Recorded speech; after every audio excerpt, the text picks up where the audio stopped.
Just say, Alexa, play WMAY. Let's get into business in the 217 now with the WMAY Morning News Feed. I'm Greg Bishop, connecting with Michelle Ownbey from the Springfield Business Journal. Michelle, we've got a few minutes here to run through some of the major things that have happened in the past week since we last chatted. So what's happening with Bee's Creative Studio on South MacArthur?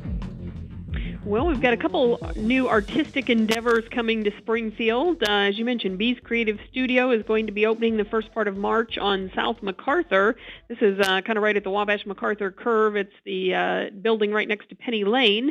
And I had a chance to talk with owner Brandy Fletcher. She described herself as a jack of all trades when it comes to all things artistic. She had her own photography business for about 50 years, and then more recently she's been making her own creation. She said if you see it on Pinterest, she can do it. So she's opening up a brick and mortar retail store, but she's also going to have some studio space for both kids and adults. Hopes to offer some art classes and also just have a space where people can come in and work on their own art projects. So that's a good thing for the community.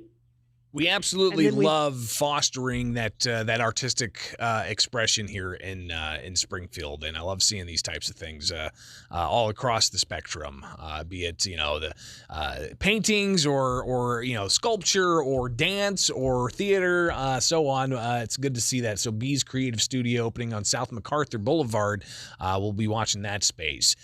Interesting collaboration with three different business owners looking to do something different, a different type of boutique. Tell us about this next story. Yes, again, some more talented artists. We've got a lot of those in Springfield.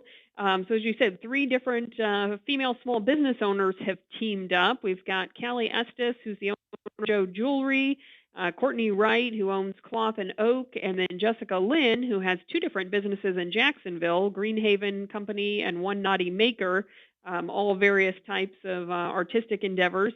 And they are teaming up to open Wildly Rooted Boutique. That's going to be downtown at 306 East Adams. And what's especially interesting is it's going to be right next door to Ad Astra Wine Market and Bar, which is another female-owned business. Now, those are not directly related, but it's kind of coincidental that they're shooting for around the same grand opening time this summer. So they're thinking that there will be a lot of overlap there as far as their target demographic, and hopefully those businesses will feed off each other. So also great to see some more unique businesses coming to the downtown area. Yeah, and I love that it's a nice collaboration so that people will be able to really get a good sampling of sorts of the local artistry. Very good stuff. One other thing besides the arts that we're very good at here in Springfield and the surrounding area is helping fundraise and helping get dollars to where they're most beneficial with some of those nonprofit agencies. And the United Way, John Kelker retiring after 26 years, but they're looking at a new CEO. Tell us about that. Right. They just announced this week the appointment of Marnie Fauser as the new CEO. She's taking over effective April 1, which, as you mentioned, is when John Kelker is stepping down.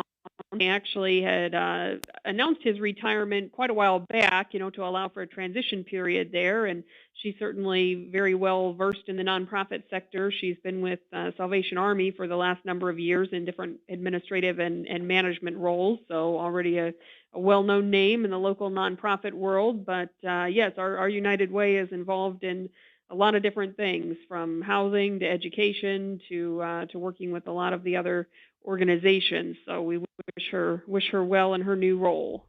Michelle Ownbey, publisher of the Springfield Business Journal. If people are looking for more information on what's going on in and around the Springfield business community, where can they find it?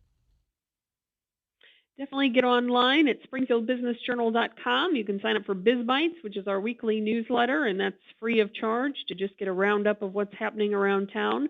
And, of course, you can also sign up for the print edition and make sure you get that delivered to your home or office. Michelle Ownbey, Springfield Business Journal. Greatly appreciate it, and we'll check back in next week. Be safe out there. Thanks, Greg. It is the WMAY Morning News Feed.